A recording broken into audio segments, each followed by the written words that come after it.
पहली बारिश की शाम को अनिका पुराने कॉलेज के गलियारे में मिलती है। जल्दी से अपने गीले बालों को ठीक कर रही है और अपनी नोटबुक इकट्ठा कर रही है। आरव आता है, बारिश से बचाने के लिए एक छाता पेश करता है।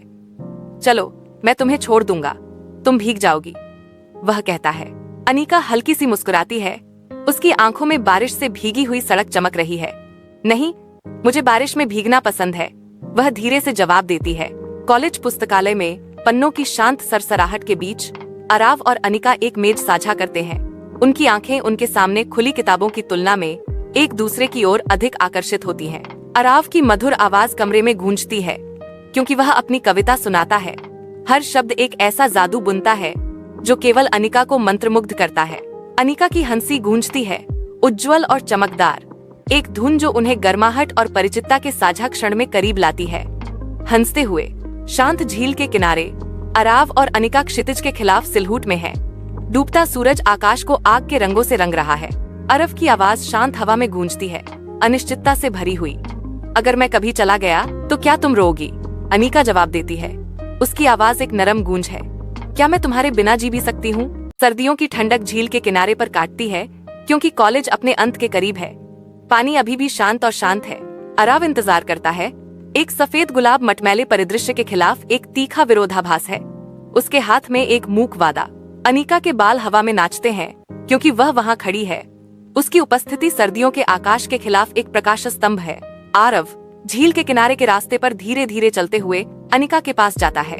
आरव की आंखें ईमानदारी से भरी हैं जब वह बोलता है, अनिका, हो सकता है कि अब हम हर दिन नहीं मिल पाएंगे, लेकिन मैं हर सुबह तुम्हारे बारे में सोचकर शुरुआत करता हूँ और रात को तुम्हें याद करके खत्म करता हूँ। अनिका की आंखें आंसुओं से चमकती हैं, लेकिन इससे पहले कि वह जवाब दे पाती, उसके फोन की तीखी घंटी उस कोमल पल को चीर देती है।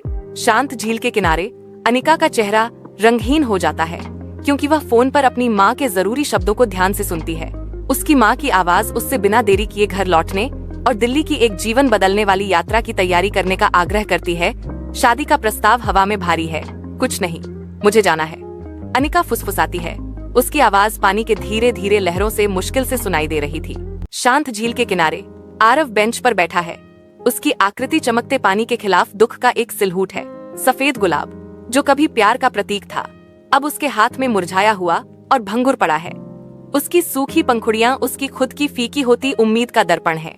अपने विचारों में खोया हुआ उसकी आंखें भीतर की शून्यता को दर्शाती हैं, जैसे झील की कोमल लहरें उसके दिल की अशांति का मजाक उड़ाती हैं। अपने कमरे की धुंधली रोशनी में आरव अपनी डायरी में अपना दिल उड़ेलता है। हर शब्द दर्द और अकेलेपन का प्रमाण है। उसकी कलम पन्ने पर नाचती है, जो दिल टूटने से पैदा हुए छंदों को उकेरती है। वह कहती थी कि उसे बारिश में भीगना पसंद है, अब मैं हर मौसम में भीगता हूँ। उसके बिना, आरव लिखता है, हर शब्द दुख से भरा हुआ। अपने कमरे की शांत सीमाओं में अनिका अपने विचारों में डूबी हुई बैठी है। एक स्पष्ट उदासी उसे घेरे हुए है। उसकी माँ शादी की तैयारियों की बात करती है, लेकिन अनिका का मन भटक जाता है, जो आरव के विचारों में डूबा हुआ है। बेबसी और मौन दर्द अनिका के चेहरे पर अंकित हो जाते हैं क्योंकि वह अपनी आंतरिक अशांति को व्यक्त करने के लिए संघर्ष करती है। अपने कमरे के अंदर आरव किताबों के ऊंचे ढेर के बीच बैठा है, एक प्रसिद्ध कवि। फिर भी उसकी आंखों में गहरा दुख छाया हुआ है। एक पत्र आता है। भेजने वाले का नाम स्पष्ट रूप से मुद्रित है, प्रेषक अनिका मेहरा। उसका हाथ थोड़ा कांपता है क्योंकि वह नाम पहचानता है, अतीत का भूत जिसे उसने दफन कर दिया था। झील के किनारे बारिश हो रही है, जिससे वह दृश्य धुंधला हो गया जहाँ कभी आरव और अनिका ने एक कोमल शुरुआत की थी। आरव ने अनिका का पत्र पकड़ा। उसका हाथ कांप रहा था क्योंकि बारिश ने उसके शब्दों को धुंधला कर दिया था। मुझे कैंसर है और मैं तुम्हें आखिरी बार देखना चाहता था। उसकी आवाज उसकी यादों में गूंजती है।